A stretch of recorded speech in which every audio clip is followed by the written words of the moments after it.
Welcome back, my dear friends. Welcome to my channel. Please subscribe to my channel.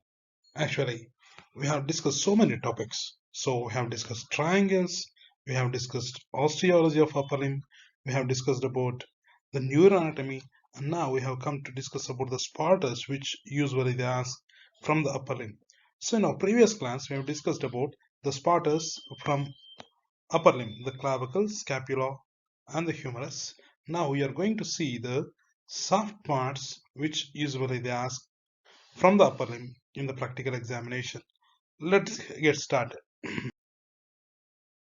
Yes, coming to this first one, which we are going to discuss is deltoid muscle. So deltoid muscle, how they ask in the examination. They pin this structure and ask you to identify this pin muscle, and they may ask the origin insertion, or sometimes they may ask the nerve supply of this deltoid muscle. Nerve supply is, as you all know, that it is supplied by the axillary nerve. Axillary nerve. Then this is a deltoid muscle. Then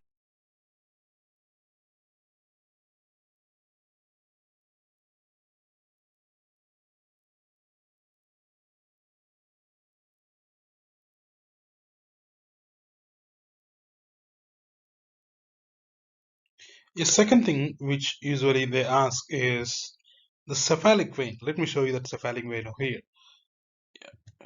Yeah, here it is. You can identify the cephalic vein which is present in the deltopectoral groove. So deltopectoral groove, cephalic vein.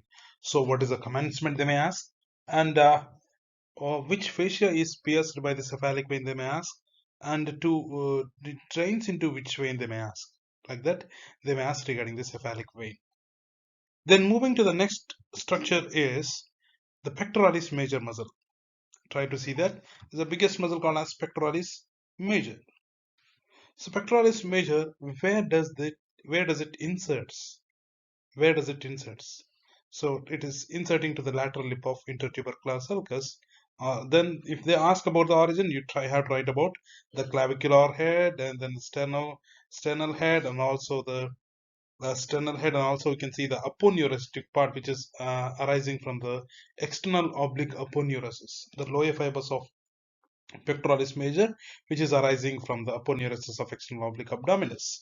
So these are the three different origins of the pectoralis major.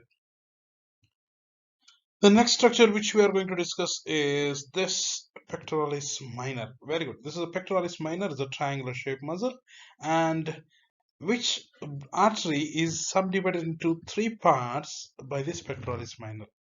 Which artery is subdivided by this muscle, like that they may ask. So that is axillary artery. Axillary artery subdivided into three parts by this pectoralis minor. The next muscle is the bulky muscle in the arm called as biceps brachii. Biceps brachii. So what they ask regarding the biceps brachii is insertion, they may ask, nerve supply, they may ask, or the action, they may ask. Okay, insertion, origin also they may ask. The two heads, long head and short head, from where is they coming? That like that they may ask. The nerve supply and action, they may ask. Nerve supply, action, and also the insertion. So that is the question. They are the questions usually they ask regarding the biceps brachii. The next muscle is triceps brachii. So triceps brachii, how to identify this triceps brachii is, they ask this triceps brachii, how to identify this triceps brachii is, so if the arm is in prone position, posterior aspect of the arm, they may ask, posterior aspect of the arm, the muscle, only muscle which is present, which is occupying this posterior aspect of the arm is nothing but the triceps brachii. So triceps brachii, they may ask in the posterior aspect of the arm, posterior aspect of the arm. So what is the nerve supply, they may ask? The radial nerve is supplying to this triceps brachii, and what are the heads, they may ask? Long head, lateral head, and medial head. And where does it inserts? Where does it inserts? Like that they may ask. So how to identify this triceps brachii? You find out if it is present at the posterior aspect of the arm. That is triceps brachii only muscle, if they're asking any muscle. So in the anterior aspect of the arm, which we have seen already, that is biceps brachii. In the chest region, we have seen the pectoralis major, and in the shoulder region, here you can see there is a deltoid muscle. Okay, deltoid muscle in the shoulder, underneath the shoulder. Then we can identify this. The tendon of biceps brachii. In the arm region, there is a biceps brachii. In the posterior aspect of the arm, there is triceps brachii. Now moving down and enters into the cubital fossa. So in the cubital fossa, the two major muscles which we can identify. So laterally we can identify the brachioradialis, and medially we can identify the pronator teres. So this is a left-sided arm actually. This is a left-sided arm. So we can identify this is a lateral aspect and this is a medial aspect. Medially it is occupied by the pronator teres, which is forming the medial boundary of cubital fossa, and then lateral boundary of cubital fossa is formed by the medial border of brachioradialis. So these are the two muscles. They may pin. Okay, one muscle they may pin and ask you to identify that particular muscle. Name which boundary it is forming, like that they may ask. Then here in this picture we can identify some vessels also that we are going to discuss in the next class. Okay, so in this class we are just discussing about the muscles which usually they ask from the upper limb in the practical examination. Then for time being, then briefly I will just show the brachial artery over here in the cubital fossa, and two blood vessels which we can identify, which is this brachial artery is bifurcating into radial artery towards brachioradialis and towards pronator teres, that is ulnar artery. That is radial artery. This is the radial artery, and this is ulnar artery. Is moving down and it enters into the wrist. There we can identify a fibrous sheet which is connecting, which is joining or fusing with the laterally with the radius, and medially it attaches to the ulna and it attaches to the pisiform bone as well. So that is the flexor retinaculum. So flexor retinaculum attachments they ask. Flexor retinaculum, medial attachments and the lateral attachments they ask.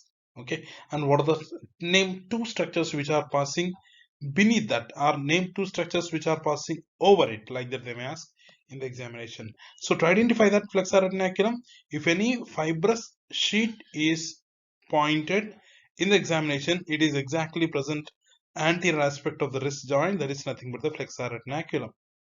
Here it is. Then if the question is asked by when the arm is pronated, when the forearm is pronated, then if they ask if they expose any fibrous sheet and pin the structure, that is nothing but the extensor retinaculum.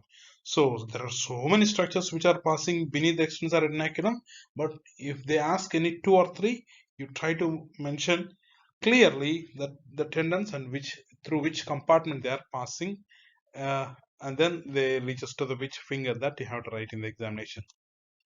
That is extensor retinaculum.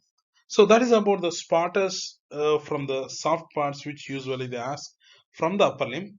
In the next class, we are going to discuss about the vessels. Vessels I will discuss. Already I have shown you the brachial artery in the cubital fossa. The brachial artery sometimes they may ask in the arm, in the upper half of the arm, and the veins which usually they are cephalic, basidic, medial, cubital. There are so many structures. So we are going to discuss about the structures step by step. So far we have discussed about the muscles from the upper limb, usually they ask. Next class we are going to discuss about the arteries. Then after that veins and nerves together we will discuss in another class. Thank you dear students. So please subscribe to my channel. Don't forget to subscribe, and please share with your friends.